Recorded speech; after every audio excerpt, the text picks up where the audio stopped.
Holy shit, we're back with another episode of World 1-1 Podcast. Real quick before we get started, a tease for the third half. This week we are talking about the anatomy of a sequel. That out of the way, quick note, you can and should subscribe to the show and share it with your friends, whether that's because you really liked what you heard this week and you think others should hear it, or you thought this was terrible and you want to make somebody else as miserable as you. That's entirely up to you. I'm not telling you how to live your life. I'm just saying this is what you should do. Why you do it is entirely your call.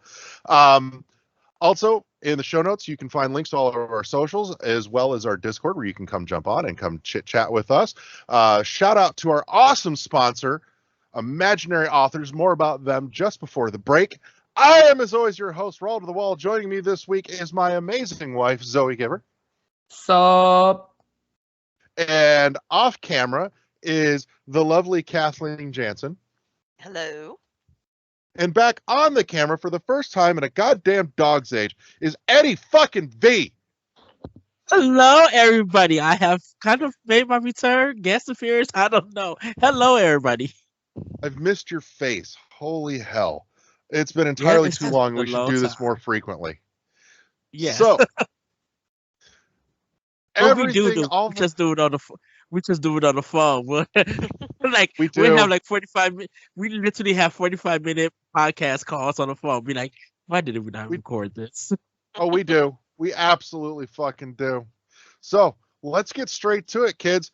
Oh my God, video games. Let's start with Eddie. What have you been playing? Give me the cliff notes. Oh, okay. So I just finished Another Code Recollection. If everybody knows, this was previously called Trace Memory on the DS. It did Another Code for the sequel that came out in Europe. It never came out here. Well, they did a remake and put it as a collection for the Nintendo Switch. Yes, and I never got to play it on DS. Trace Memory. You should.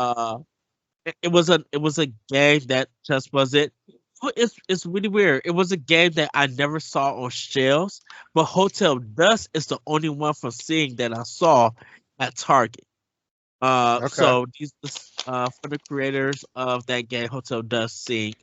Nintendo got with Artwork System to remake this game, and I will say this. I enjoy both games. I love the story that they go for. It has this mystery adventure.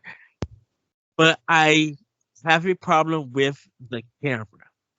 The camera affects the way that you are seeing your controller in movie. Like that camera is a big hindrance to the experience. Interesting. You could pretty much beat both games in a day. It's about, I would say, maybe 10 hours. And they're not too long of a game. Okay. I'm more curious about how they did some of the puzzles in the first game, because if you play the original DS Trace Memory, there are some puzzles that are actually very specifically contingent and dependent on the DS hardware setup. Sorry about that, everybody.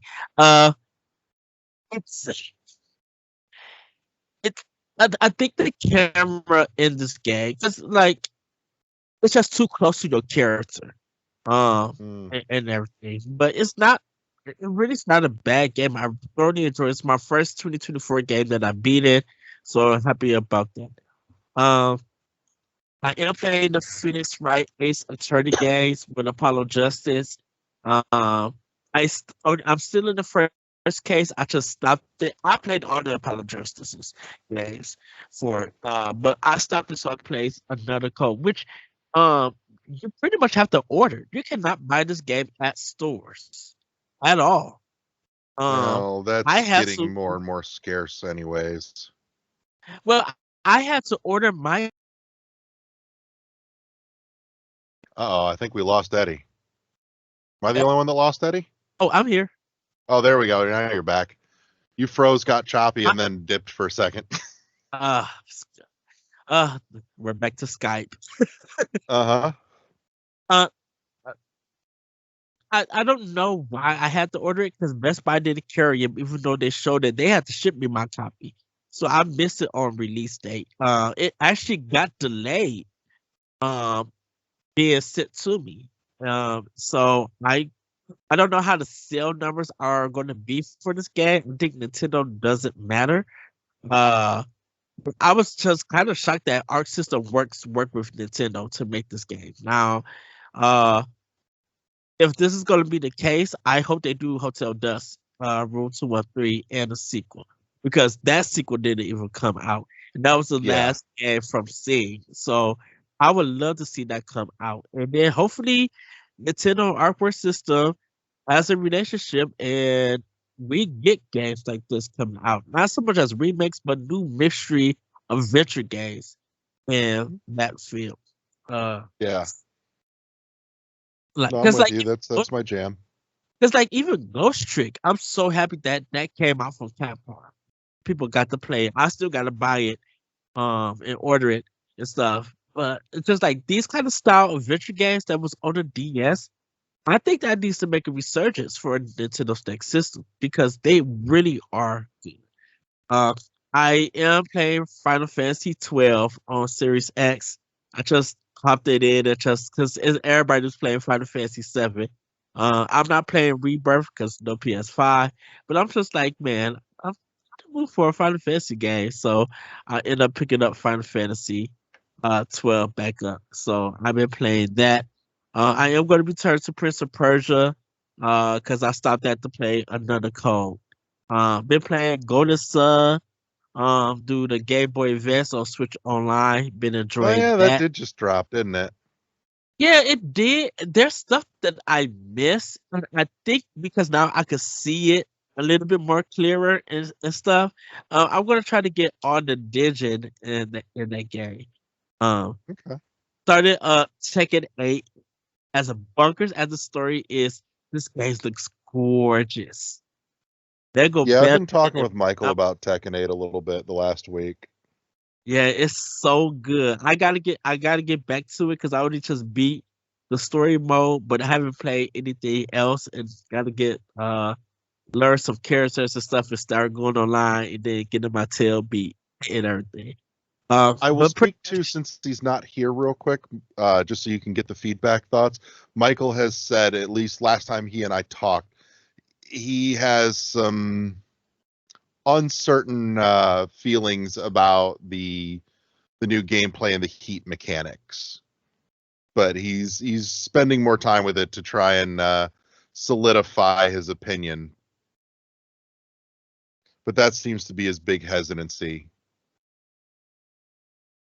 well, it does the Street Fighter 6 thing where it's easier for newcomers to the series could be able to pull off the moves. And then if you don't want it, you can turn it manually and start playing it the way that Tekken is meant to play. Because I put it on easy. I just wanted to see what the story mode was and what this game was about and how the environments and stuff was going to look. That's all I really care for. Um, Yeah. and now that I see everything, I got the story mode out the way, so now I could just literally play like the versus mode, learn the characters, and then get my tail kick online, or just have fun with people, and not take nothing serious about it or anything. Test people's skill, but I gotta say that they did it for them. Soundtrack is superb. Um, gameplay is flawless. Like I didn't have no hiccups or anything. Like I really am enjoying it, Tekken 8. It was one of my most anticipated games, and I pre-ordered the game for day one purchase. And yeah, I'm just so happy to play. So that's all I've really been playing at this time. Okay. Let's toss over to Kathy. What have you been spinning? I'm sure Fortnite's in there somewhere. Well, not as much actually. I've been going more retro, so I've been playing a Okay. lot of, but also not. So definitely been. Okay, so I had to restart Vampire Survivors. I created a whole new Switch profile just so I could start from the beginning.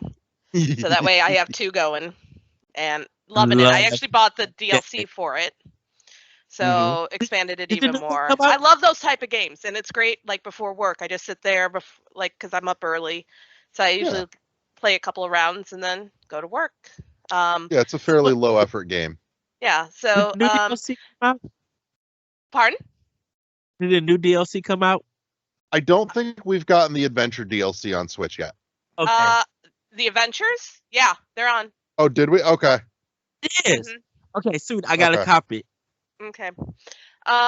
But I've also been doing another run through of Ocarina of Time on my Switch, which not using a game or a 64 controller to play that game is it's tough.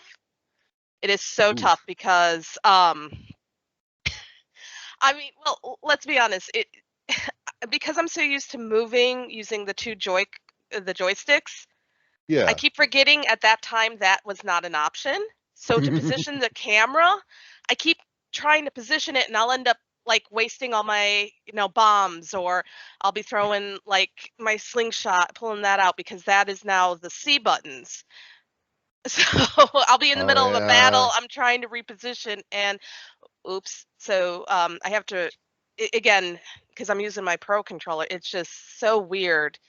But it's still fun and it's good to play, and the game is still holding up like it has in the past. So yeah, I mean, how's the emulation as far as how it runs? Because I know that there was a lot of fuss when that first hit. I haven't noticed anything, but then again, I don't usually notice stuff like that.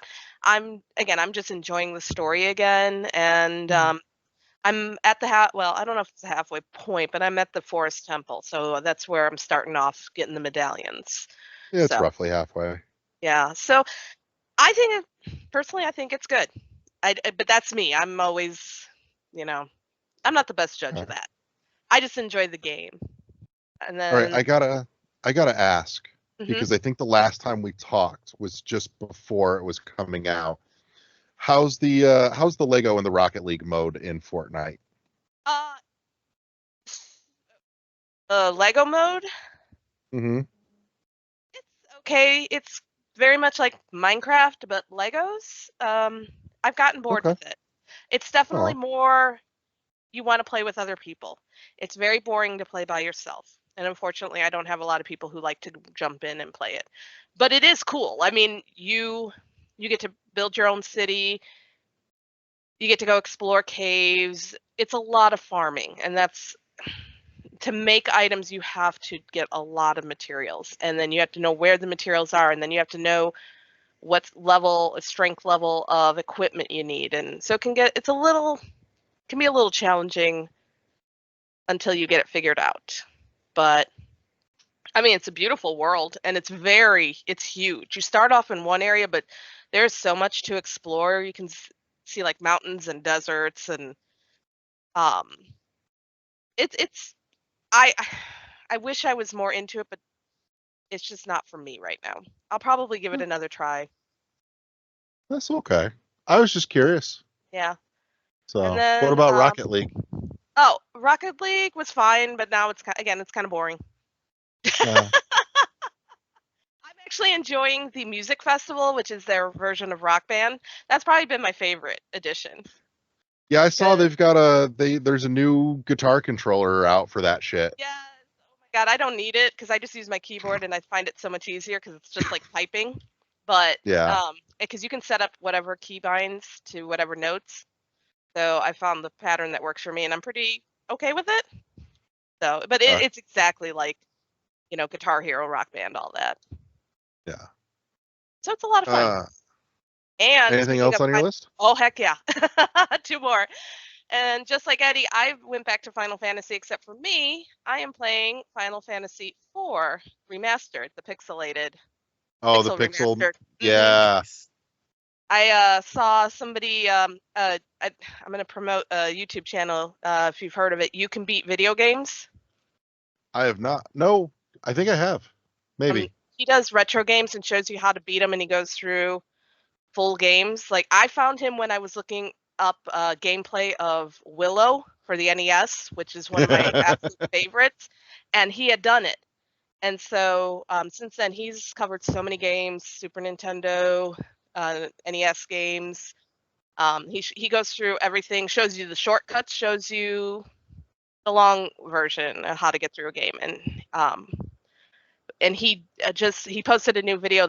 He's going through Final Fantasy 4, well, 2, because he's using the Super Nintendo one, but he's going through that, and I'm like, oh, I gotta play it again. And so I was like, okay, let me get it. And so started a new playthrough of that. And then the last one, and I just got it yesterday. I'm so excited.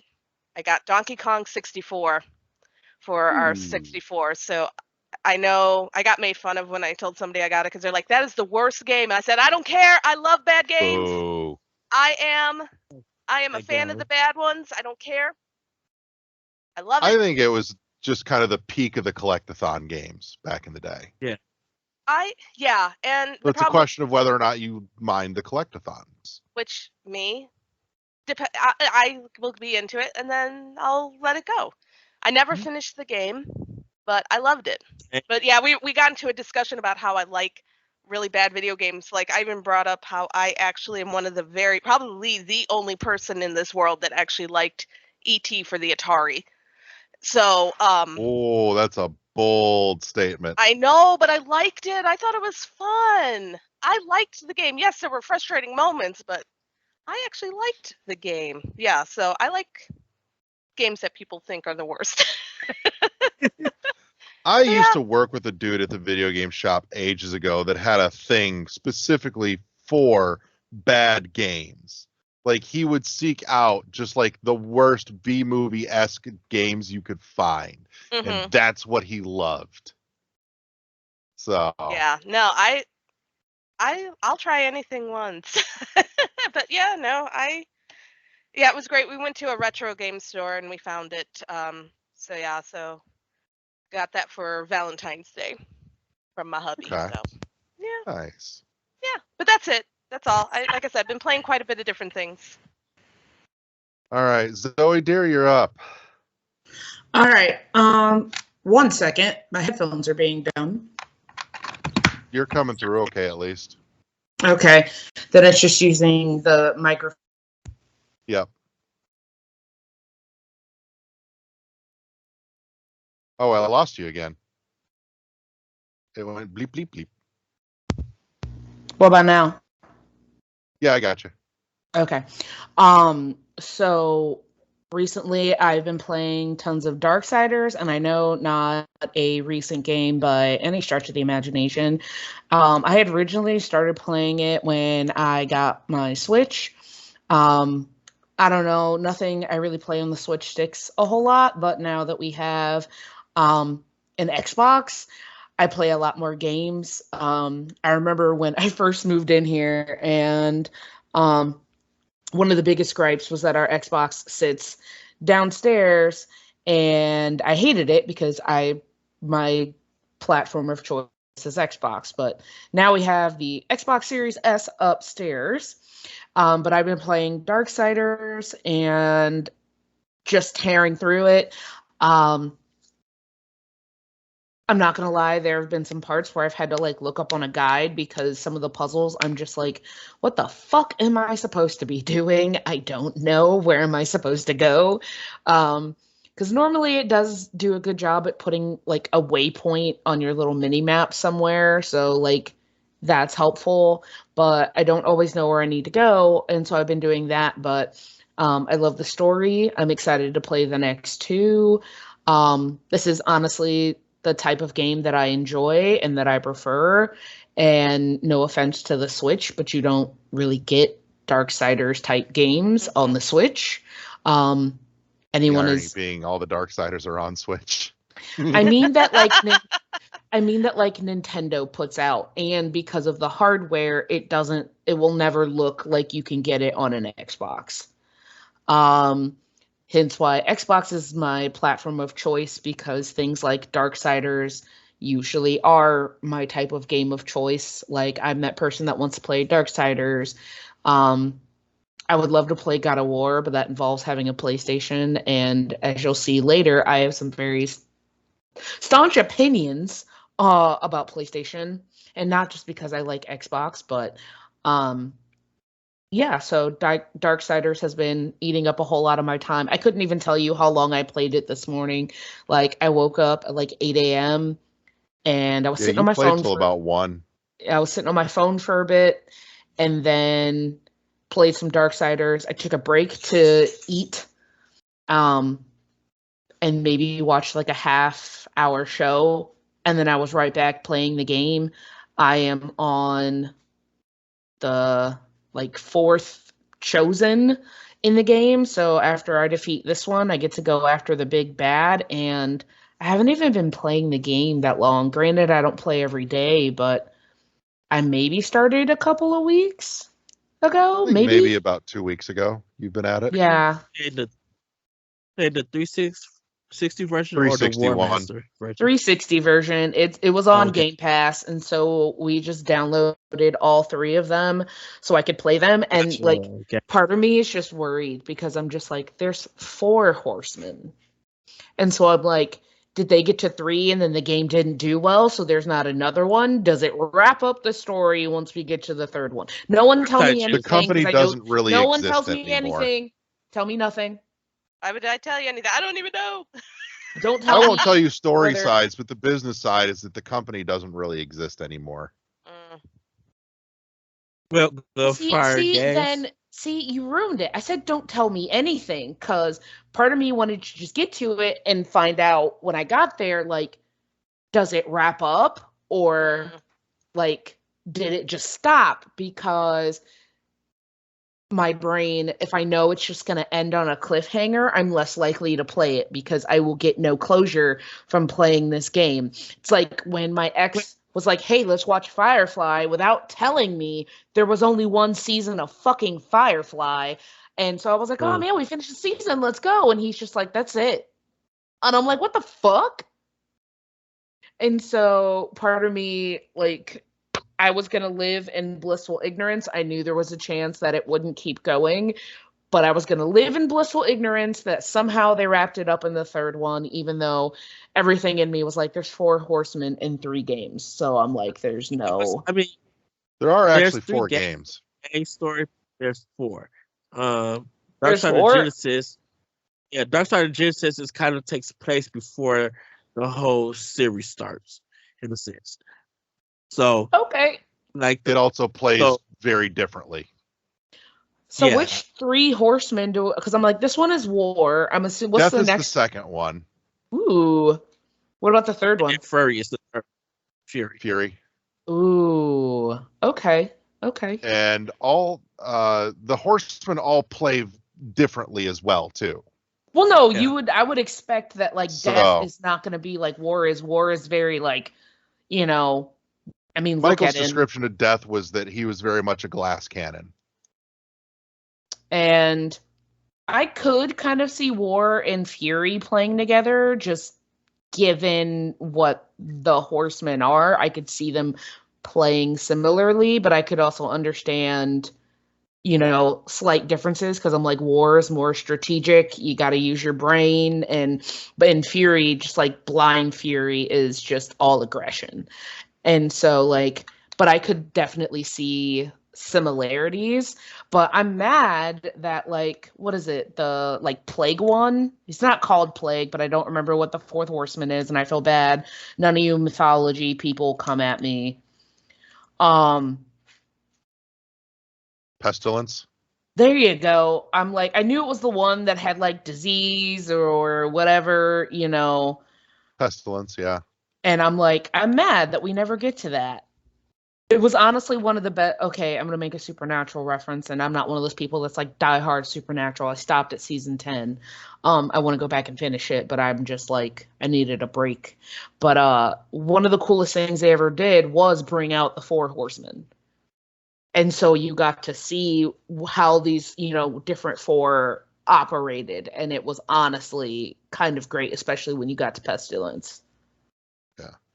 I think you'll dig Fury too, because Fury is actually a chick. So it's Oh, not all man. dude horsemen, yeah. So yeah, that's a thing. Yeah. When I Be searched ready it for the up, game. so Be ready I'm like, for the I went and looked it up, and I was like, who are the, you know, because I can, and I'm on a computer. I looked up, like, what are the 4 horsemen of the apocalypse? And surprisingly, it's death, famine, you know. war, and conquest. Mhm. And Well, so it I'm just depends like, on like which mythos that you're in. right. And so I'm just like, it's interesting that like some of these get Because like switched Good out. Omens played with that a little bit too.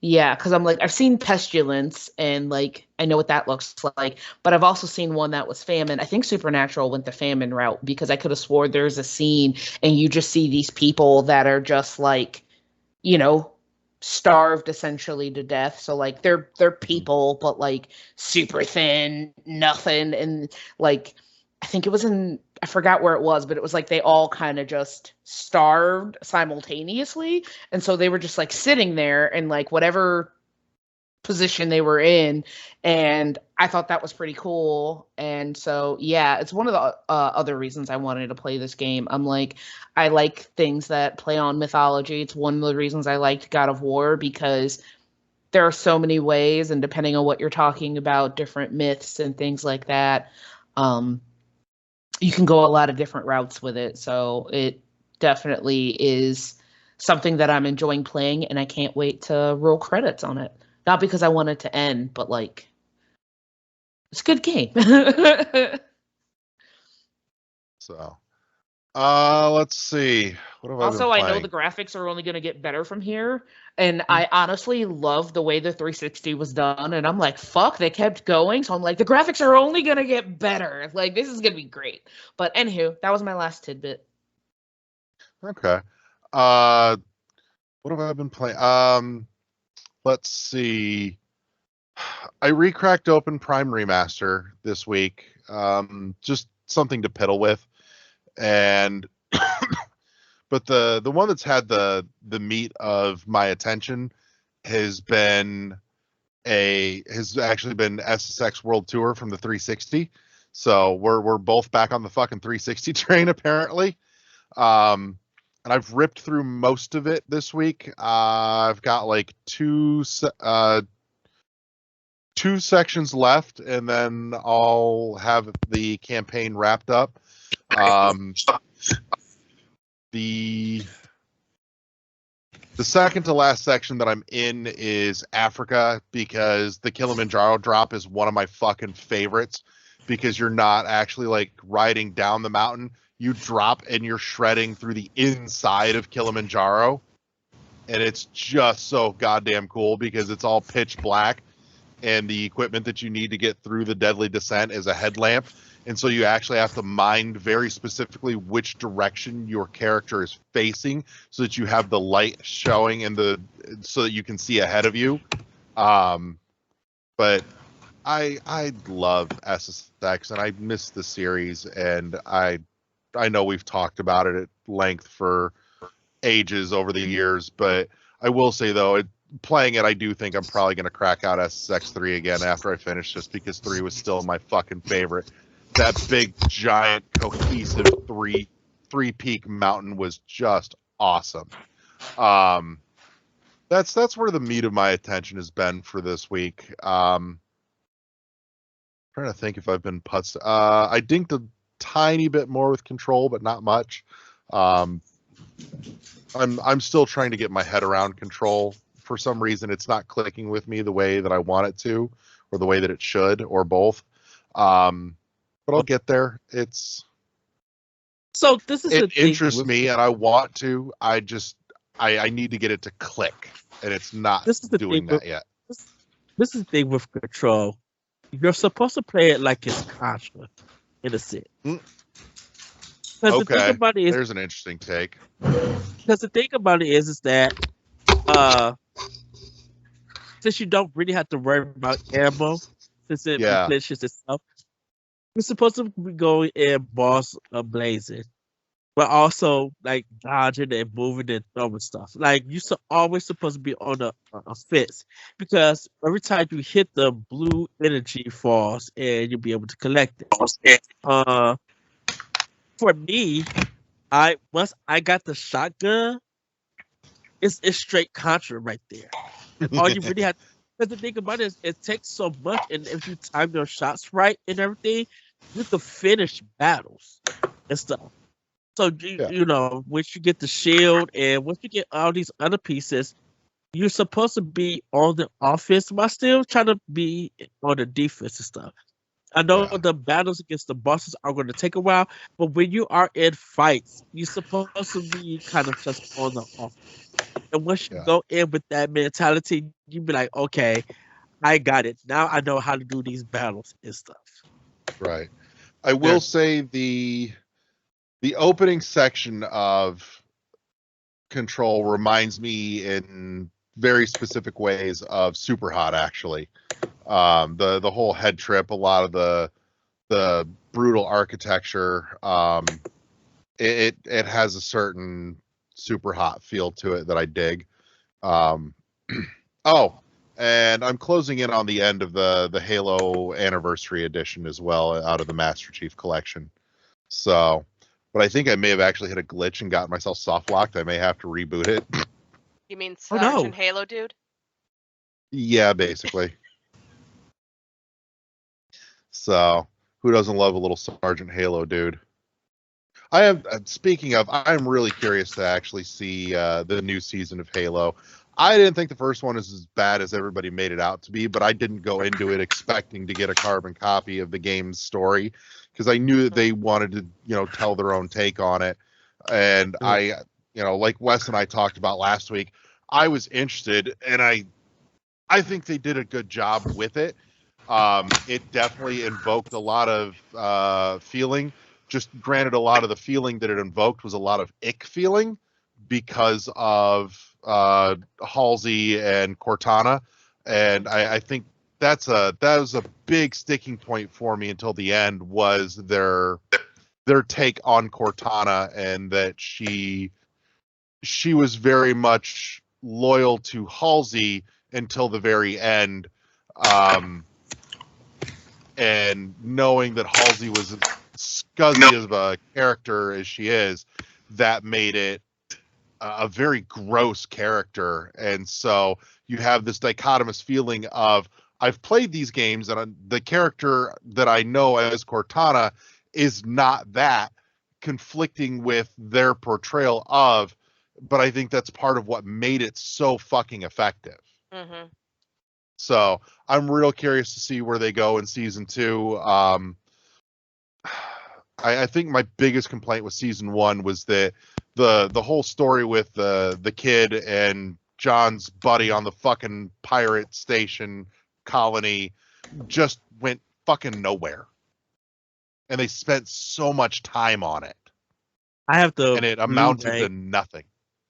I have the Blu-ray of the whole show, so I need to just finish watching it, which I'm already enjoying. I'm like, this is really good. I like that they went their own way. There's a lot I'm of good stuff to enjoy. Yeah, no, Okay.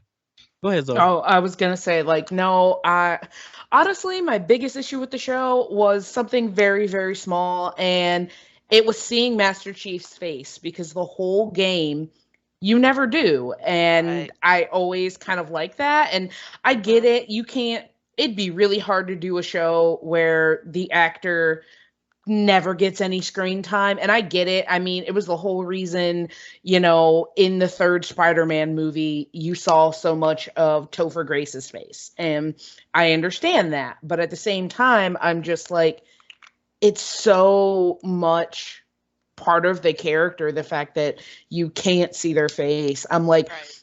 And granted, it'd be like watching a Metroid movie, and I mean, don't get me wrong, obviously you see Samus out of her suit and she takes her, helmet off. It has happened, but not as often as Master Chief was out of his helmet, in the show.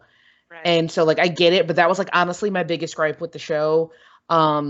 Small story things, but much like Raw, I knew that they weren't going to stick 100% to the original story, because you can't just pump out the same shit. You can't just, if you've seen an origin, or an origin is so just, tied, no one wants, well, I can't say no one wants, because there are some people that want to see the original story just played out live action, but I'm like, I liked the slight change.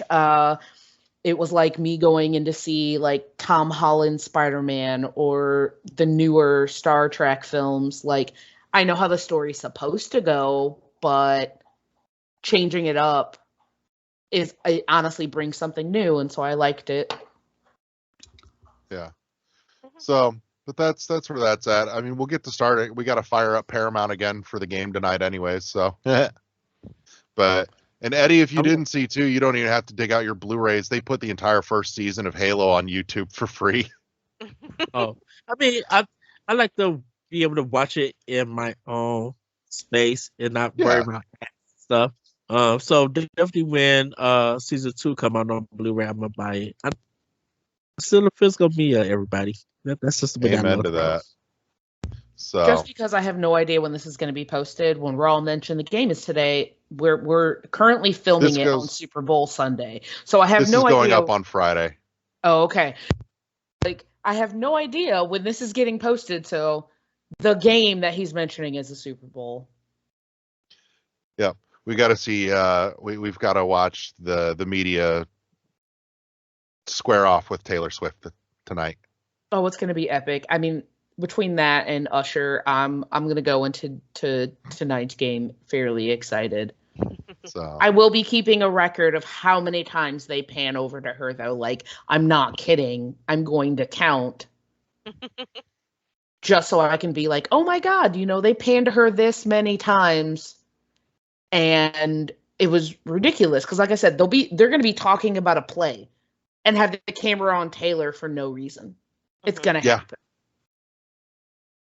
Absolutely. But all right, well, let's wrap this up and take a moment to shout out our awesome sponsor, Imaginary Authors, helping you up your scent game with fragrances for guys, gals, and non-binary pals.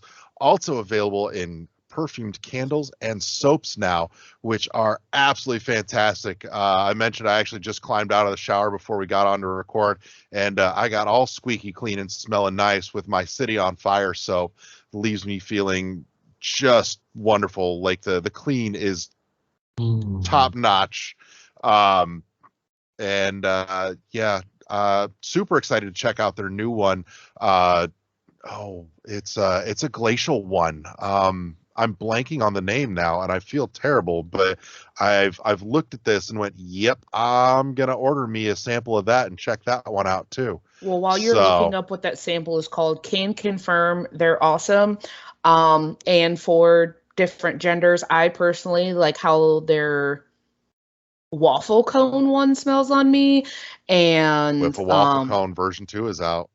And I definitely like the City on Fire on Raw. Like, anytime he puts it on, like, has 2 different effects on me depending on my mood. Either it's very calming or it does other things. And like, he'll put it on, I won't know that he did it, but he'll walk by and I'm just like, you did a thing over there and I can smell it. So yeah, no, definitely worth the buy. I feel like you do that on purpose sometimes, just to fuck with me. Maybe.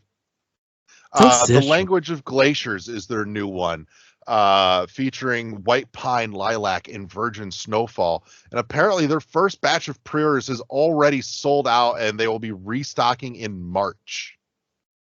How do you get virgin snow as a smell? Like, there's some of the stuff they have in there, like City on Fire has, what is it, like a burnt matchstick or something like that? And I'm just like, I didn't think you could put that in, a fragrance, but damn if you can't. And the dumb thing is, like, I already like that smell, so like to have it kind of there all the time is really nice. Yeah. No, it's good stuff. So make sure you check them out. Link in the show notes below. Use that link because it helps us too. That is the best part. So you're getting something absolutely awesome, and you're supporting local, small, independent podcasting as well. So with all that said, let's get ready to talk about the anatomy of a sequel right after the break. And we're back with the third half of the show. This week we're taking a dive down the warp pipe and looking at what makes a perfect sequel. What are the sequel do's and don'ts? How do you take something and build on it? So let's start with maybe what's a sequel you hold in exceptionally high regard that you feel just did sequel right? I think that gives us a baseline we can pull from. Let's start, Michael. LeGrew, what do you got? Mass Effect 2. Oh. I think it took the first game and totally changed it. Like, totally changed it. But for the better. It made it more of an action RPG instead of just a strict RPG. Okay. It also changed some of the ways you interact with the world, I think, for the better. And I want to use that as an example of what I think a good sequel is, which is a game that changes the original. And it can change it really a lot, as long as it doesn't fundamentally change the way you as the player interact with the world. And what I mean by that is it's not changing the experience you're having, but it's changing the way you're going about that experience, all for the better. So a lot of games do this. Some don't do it that well. Some do it none. Like, there's basically just, I think if you go back to the NES days, you'll see that where like the games were just the same over and over. Mm-hmm. Not all of them, but a lot. And I think like if you change it enough, but you keep that, there's always outliers. Like Mario, I mean, that's a total outlier. That game changes. Like, I don't know if you played Mario Wonder yet, but it's a totally different game, but it just takes all the stuff from the old games and makes it new again. That's a totally, I think that's an outlier because that's Mario. But a lot of sequels, I think, should kind of take that Mass Effect 2, Mass Effect 3 especially, for the iteration from 2 to 3 is even more, it's a lot less, but more profound in a way, I think. Okay. Kathy, what's a peak sequel for you? Well, the bad part is I've not really played sequels. I've played multiple games in a series, but nothing that's really truly a sequel. So I really don't know what. I don't really have a game in mind that I could say that would, be a good sequel, because so many of the games I play, if they make a sequel, it's a completely different game almost. I mean, I guess the only true sequel, aside from Tears of the Kingdom, which that just felt like, a continuation.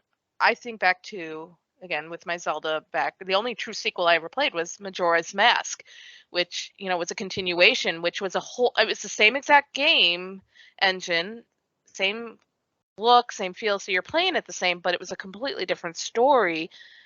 So that was what was kind of neat about it. I know they rushed it, but they took the concept of what Ocarina of Time was and then totally turned it over into this 3-day cycle, which was very frustrating until I figured out how to work it. But Right. but that game was so different, but yet it still felt familiar. So having that familiarity, I think, helps when you have a sequel. Like Josh was saying, but sometimes even just a completely different story and going off a sideway to a different world can make a really good sequel. Didn't you do both the Horizon games too? I have not done the second one. Oh, okay. I thought you had. That's my No, mistake. because I don't have the PlayStation. It's coming it's coming out on PC soon, so I will play it. Maybe I'll have a better judge then, because you will. Horizon 2 is every bit a sequel. So okay. So yeah, so I feel like unless we want to say Zelda 2, Link's the Adventures of Link. That's a great damn game. Thank you. It's a good game. It is a great game. I don't think it's really a sequel so much. No, well, it is and it's not. It is and it isn't. Yeah. It's a sequel prequel. It's a sequel prequel. So Darksiders technically it's a sequel. It is. It is a sequel because it's the same Link from the original one. It's just it is, but it's the first time Zelda. it's the original Princess Zelda from the beginning of the storyline, though. Yeah, but which princess? Right. That's the question. Which princess is it? I thought they said it was Zelda. Well, it is Zelda, but which Right. Zelda? Because there's so They've many. said that it was the original Zelda that started the So entire thing. was it the Zelda from Skyward Sword, Hypothetically, then. or was it their Yeah. Zelda before that Zelda? Because she was Hylia. So True. who? Yeah. But anyhow, that's a whole other thing. Yeah. The whole nerd note that I'm not at yet. Let me get out my Hyrule Historia. That's so wrong now. It's outdated. I know, it's ridiculous. That took no time at all. Wasn't that like a $70 book? It was. It Yeah, was. and I've Now got it's all worth Like three of one them. of three. Well, no, I got all 4. I want Yeah. the 4th book that like contradicts all the other 3. Art and artifacts, creating a champion, encyclopedia, and then down at the bottom, Hyrule Historia. There you go. Yep. You Michael, think? you want the next one or you want last? I'm drawing. That's the worst part is I'm drawing a blank here. Like the most recent sequel I played was the Spider-Man game. Oh, And okay. they obviously it's a direct continuation. It takes place about a year later. No, not a year. It takes place a couple months after the first one, and they built on everything mechanic-wise that was good, and they kind of trimmed away a little bit. But overall, the second Spider-Man was definitely better than the first one. Definitely better than Miles Morales too, actually. That's high praise. Well, I may All be I may be biased because I like Venom a lot, and it focused a lot on Venom. I mean, what I'm hearing from my friends that have played it is really what you're saying, is that it builds on the original, takes some of the tediousness away, and just built on what people liked about it. Mm-hmm. So, go. Go ahead. I was just going to say, sequel that I would hoist up as peak sequeling. It's Mario 3. Mm. Yeah. Mario 3 is peak sequeling. So, but that said, let's dig into what makes the perfect sequel, because we've all got some picks that we've, put up on the pedestal, so to speak. Break them down. What makes them great sequels? I can change. I just thought of one that I've played, the Witcher series. Okay. I played Yes. 2, and I played 3 first, then I went back and played 2. So I can actually, I know what made The Witcher 3 better was the game mechanics. There was more fluidity with the combat was more fun. It didn't feel as awkward. There was a lot of fluid movement, so the gameplay became more fun, and you really felt like you could move more freely in battles and in the fights, and you had a little bit more options. Aren't the first 2 of those The Witcher games? Aren't they like isometric overhead? The first one was. The first one. Yeah. The second one was more in the style of The Witcher 3, but it was more linear, and it was open world, but it was more linear. You followed kind of a set path, whereas The Witcher 3 became this huge open world. You can go wherever. Mm-hmm. So, and that's another thing. They made it this really open, livable world.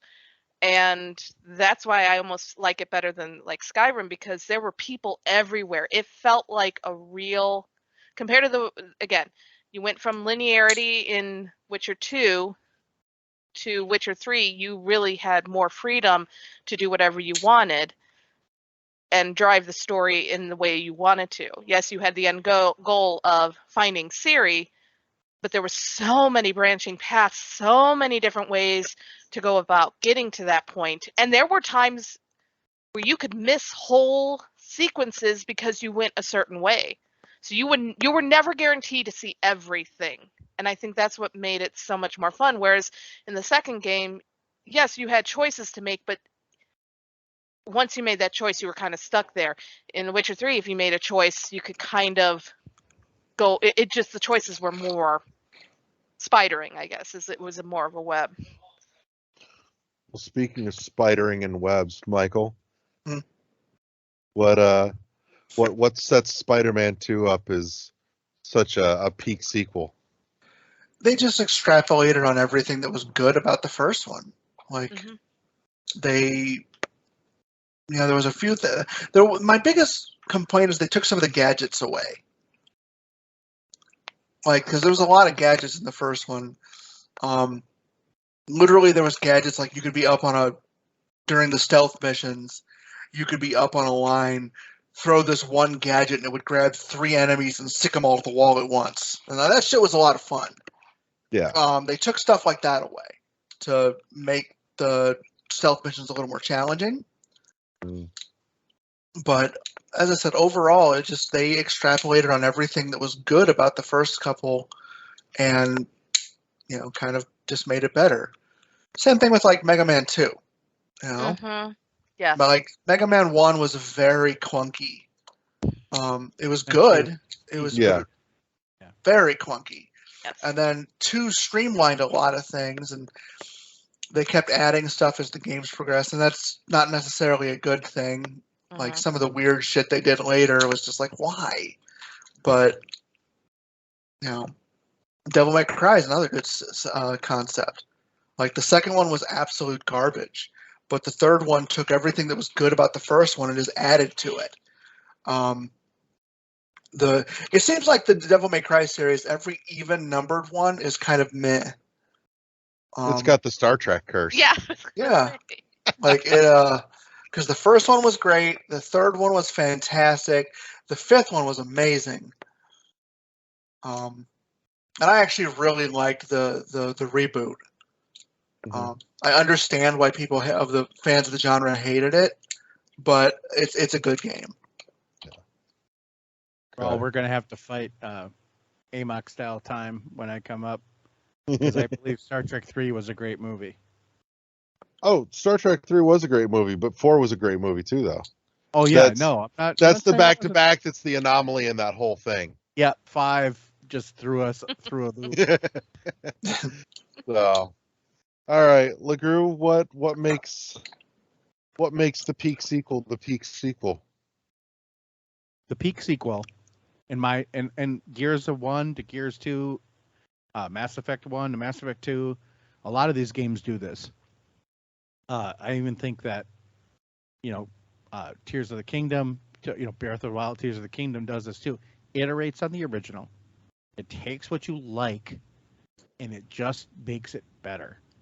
Makes it less clunky, throws a lot of the crap away that was impeding you from enjoying the first game. Sometimes it's a UI. Sometimes it's just a game mechanic.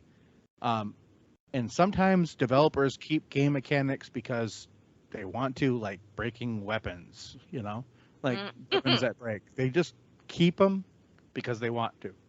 And but other times they don't. So like I really want to, for my idea is Mass Effect 1 to Mass Effect 2. Totally different game. It went from an RPG, like a pretty strict RPG, to a action RPG, isn't what I would say. And in that change, they kept what was good about the original, which was the interactivity with the world. They threw a lot of the crap away that like you didn't want to deal with, which was always changing weapons, always upgrading your weapons, always doing this stuff. You could have got by with not doing that at all in the second one. Just kind of kept a couple good weapons and kept going. And it kept you engaged in the story. And I feel that's what a good sequel does. Mega Man to Mega Man 2. It does that. The first game, okay, introduced me to this. I loved it. The second game, here's a new story, but it keeps me engaged in the story because it's not like throwing me out of everything. And I think that's what a good sequel does. Now, when you start getting into like trilogies and farther, like The Witcher and all that, a lot of times you will have one game that is totally different than the other 2 or 3. And even Gears of War does that, where they'll have more of a survival horror aspect at the beginning, and then at the end it's just more of kind of like an action game. So you have to they have to find it's a balance, and I'm not saying it's always done perfectly. There's never I don't think there's ever the perfectly done sequel or trilogy. There's a few of them, but I think that they all have ups and downs, but that's what I feel as a top peak sequel. It iterates on the original, but keeps the balance and keeps you engaged in the story. So I'm gonna throw out real quick peak sequel, and I think this has changed over time too, and it's become more important, is that one thing a peak sequel has and will do is make it so that you can jump straight in there, even if you didn't play what came before. Right. Yeah. Dread did a really good job with that a couple of years ago, because here's a game that's so steeped in, you know, what came before to set up its story, but it made sure that you had everything you needed to go in and not be lost, narratively at least. Not, you know, to say nothing of the gameplay, which that's a series that you can almost always jump in almost anywhere, you know, without having played anything in front of it. Beyond that, I think another big thing that's changed drastically over time is I feel like making sequels should have gotten easier, because it's so much easier to get the feedback from your player base on what went well and what didn't in your first game, that you should be taking that into account. And I think some of the best sequels do, but they temper it with the knowledge of you don't always want what you think you want, and trying to pull that apart from what people say they want is tough, but you at least have that feedback that you can play off of, versus, you know, back in the day when it was, you know, NES and Super and Genesis and everything else, we didn't have the internets to shout at developers and go, why in the hell did you do this? Or, oh my God, more of this, you know. And it's hats off to anybody that was making great sequels back then without that kind of feedback, you know, having to rely on and trust their gut that, you know, they knew where they messed up, what to fine tune, and what to do differently the next time if they got the shot. So, but what for you guys is a big sequel no? Like, you fire up a sequel, and what's the thing that you go, don't do this, don't. LeGrew, you chuckled. I guarantee chuckled. something came right to mind, didn't it? But I don't know if it's like actually like a no, or if it's just like me because I'm not into it. Mm-hmm. But, and even though the game was great, I want to say Super Mario Brothers to Mario Brothers 2. Mm-hmm. When I fired up Mario Brothers 2, and I know that in the United States, that was different than like Japan and all that. Yeah. But it was not what I was expecting. Right. It was a totally different game. Doesn't mean it was bad. Mm-hmm. And it really, it was basically a new game. And this is where my age is kind of showing, because back in those days, if a game was like a sequel, we thought it was going to be the same game, just different, right? And so maybe we actually owe like a game like Mario Brothers 2, like kind of a, you know, oh, you got me. Okay, so now I'm in it again, you know, and I'm learning this over. Mario games do this really well, and sometimes like the 3D now, especially now, the 3D Mario games are different than the 2D Mario games, you know. So I get it, but when that happened in the original, it was like, wow, it was totally mind-boggling to me that this game from the original game to this game was totally different. I got to play as different characters. I got to do different, and it was a big no-no to me at the time, even though I loved the game in the end. There's a few others. I'm just not. One's not popping to head like to my mind where I'm like, I would never have done this. You know. Kathy, sequel no? Oh,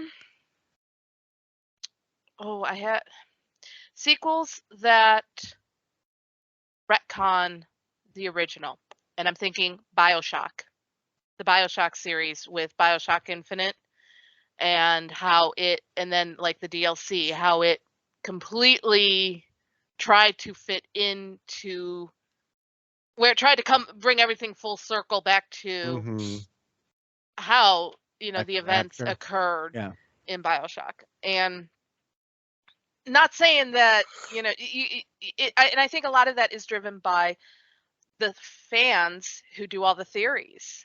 So I think we see this, and in these games because the fans come up with all these theories about, well, of how things have gone, and then you have fan-based media like novels that come out that take the story and expand on it, and then I feel like the developers then take that information sometimes and then overuse it to make it fit what the fans were theorizing about the games. So nothing wrong, not saying that those games weren't good, but it just kind of was like, wait, what?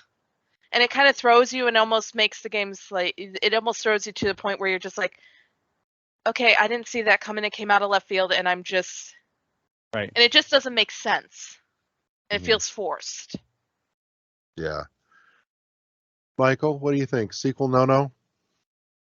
When they take away something that people consider problematic from one, but then don't really replace it with something worthwhile. Good example of this is Soul Reaver to Soul Reaver 2. Yep. People complained that, the huge number of block puzzles and things like that from the first Soul Reaver. So they took away that almost entirely in the second one. But they didn't. The only thing they replaced it with was the already clunky combat. There's a lot more combat, but it's not fun. Like, it's not, it's tedious as hell. We replaced tedium with a different flavor of tedium. Yeah.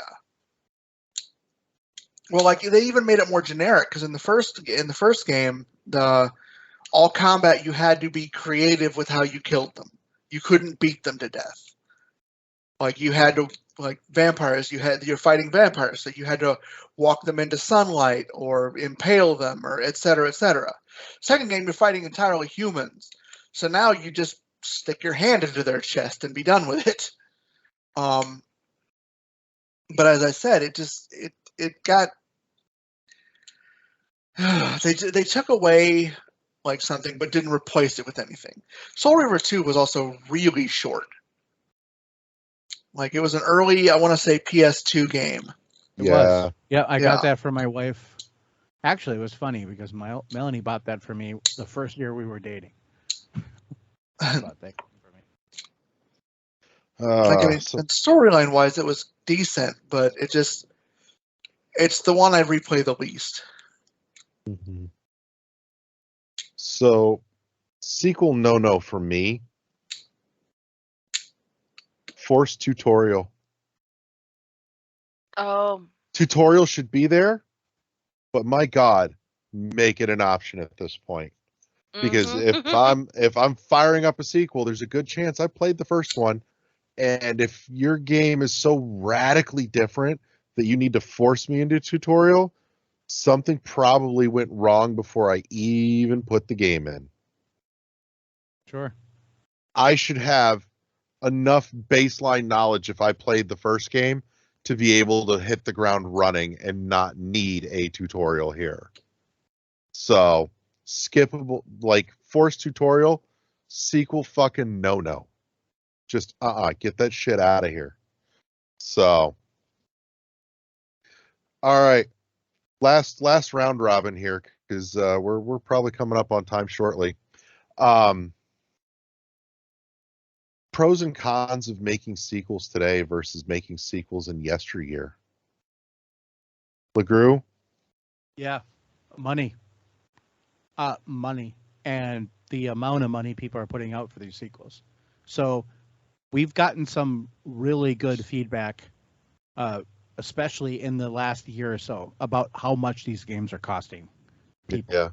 And like Last of Us to Last of Us 1, for example, or Last of Us 1 to Last of Us 2. Like, we're talking about like $100 million game to like $400 million game. I mean, incredible amounts of money that they're spending. So in a way, I think we should actually anticipate more sequels. So like Horizon, I think we're going to get another Uncharted game really soon. We're getting another Spider-Man game for sure. Yeah. It actually kind of prohibits the creation of new IP in a way, especially with the quality of IP that people are expecting today. Mm-hmm. And I don't know if, like, as a gamer nation, like the people that play games, do we need to be more cognizant of what this actually costs and what we're asking for. And when they do create something that we really want, to support it. Because when you see a new IP like Immortals of Avium, I'm going to just pull that out there. It bombed the shit. That thing bombed. I mean, literally probably cost EA $100 million that they lost. Yep. And that game is a great game, but it's not the spectacle. It's not the big overarching, game that we want to see today. Mm-hmm. And so, like, what do we want? Like, do we want? Because I always hear that. I always hear, "Oh, there's no new IP coming out." Well, whenever there is a new IP, nobody supports it. Yeah. So is that the real quagmire we're in now? Mm-hmm. And I feel that's the problem. But that's just me. I think most of the successful new IPs are coming out of the indies and then getting picked up. Yeah, but how many of those are really like pushing? Like, so example, you got like Hollow Knight, okay, that came out, but then you don't have a second one yet. But that's coming out from the same team. But what is coming out that like is new and is really getting picked up? There's nothing. Yeah, I could see Lies of P getting a follow up, but that's not surprising. Of course, and that's a Korean-based game. Now, Control, for example, like. Then you got teams like Remedy. I just want to throw Remedy out there. Like, they're doing Control 2 for $50 million. Yeah. So why can they create a sequel to a game and make it $50 million instead of $300 million? That is happening. So we need to really have that conversation. Like, not us, not the us, like the royal us. Mm-hmm. the people that are in. Like, how are some teams creating sequels to games that are costing them half, 1/3, 1/5 of what it's costing these other, it's about risk. And these companies don't want to take the risk unless you're billion or trillion dollar corporations. You don't want to take that risk. Yeah. And you want to just do it yourselves. That's why we're getting remakes. We're getting Dead Space remake. We're getting Resident Evil 4 remake. We're getting those remakes because of that. And they're selling. So we're going to get more of that. And is that what we want? Do we want that? And that's just kind of what I always feel like. Are we getting what we want, and are we supporting what we really want? Well, I mean, I mentioned, when the nominees list came out, all the nominees for Game of the Year this year at Game Awards are all sequels. Yeah, sequels. There's not a single original IP that's up for Game of the Year this year. No. There's some of them in some of the various other categories, but the overall sequels. That was kind of my problem with the whole Game Award thing. Was not that it really wasn't the games that were on that. It was that the games that really deserve to be there maybe aren't there. And so I'm like, what are we actually asking for? Yeah. And 2023 is going to go down. I really feel maybe even 2024 going to go down as one of the best years to be a gamer ever. If you like games, you are eating well. We have been for a number of years. Mm-hmm. Well, after COVID, we've gotten this big tide of games. Now we're going to get another big tide next year. Like, are we actually in? That's where I think that I just want to say it, and I'll get heat for it. I won't, but the bubble we live in, like us four here, and then people who listen, we are these extreme group of people that are into the industry. We know what's happening, all that, and we really care about it. But then when you get like the actual people who buy shit are just like, oh, that's my brother, for example. He just buys Call of Duty and Madden every year.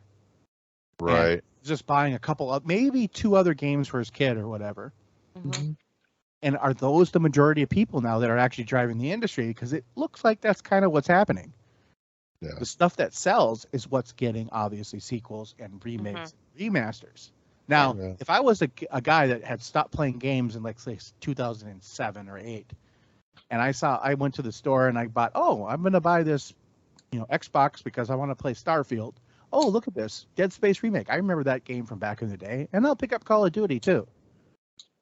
I'm not thinking like, Lies of P, that looks, I don't even know what that is. Right. And For Lies the record, of P I is have no going to idea get what that is. Right, but Lies of P think So Pinocchio. Soulsborne game, Pinocchio. but you're playing as Pinocchio.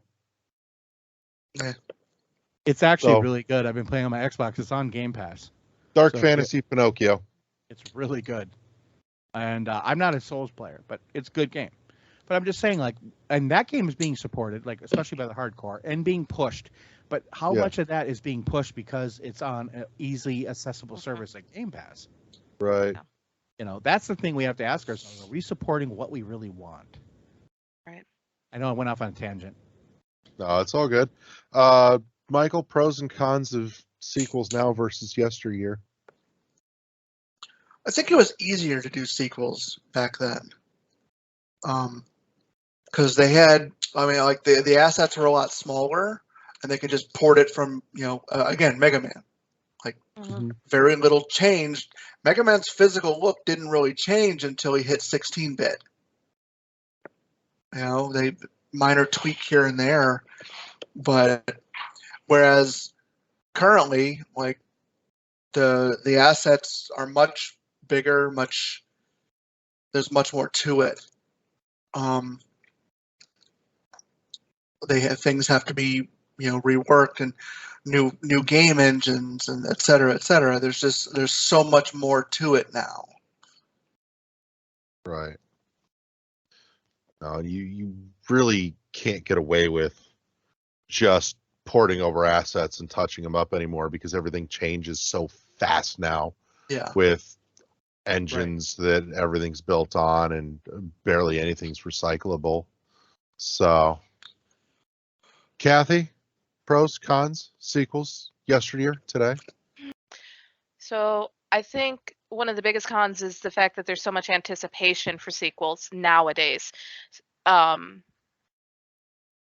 This looking again at like Silksong and with Hollow Knight as the sequel, this team is now probably under so much pressure to make a game in the same vein but also better than what it was, and they don't want to disappoint their fans with the people who enjoy the game. And so there's that pressure that I don't think was there back in the past. They made the games, they just made them. People were just willing to play them. And games were also not seen in the same way as they in the past as they are now, so I think that puts that pressure is just there for these companies who are making sequels to do better, because the consumers are expecting better in many ways. Okay. I'll close this out real quick then with pros, cons. I think the pro and the con is almost the same thing. It is the access to and volume of feedback that the developers get now compared to what they used to have directly from the player base. And like I mentioned earlier, having that unprecedented level of, direct lines of communication with the people that are playing your games is great, except when you run into letting them essentially run the show, and at that point you run the risk of losing what makes your game great to little fan minutia gripes and bitches and moans, and leaning too hard into something that's great because it was done so sparingly. You run the risk of that too much of a good thing. I think that's a big con, is that's a real hard line to figure out how to walk. So, but for me, I think that's the biggest one today, is just the access to direct feedback. And that door absolutely swings both ways as far as I can see. So, any final thoughts before we close it out tonight? I always have thoughts, but they're bad. So just keep it rolling. All right. Well, I want to say thank you to all my friends for coming and hanging out with me this week. Thank you to our awesome sponsor, Imaginary Authors. Make sure you check them out. Link in the show notes down below. Give their stuff a try. Samples everywhere for a couple of bucks for a little sample of something that even sounds remotely interesting. Couple bucks, try it out, take it for a spin, see what you think. And thank you to everyone for tuning in this week. And we'll see you all back here next week on the World 1-1 podcast, powered by the World 1-1 Podcast Network. Press start to engage your mind. Say goodnight, everybody. Yo. Bye. Bye. Peace.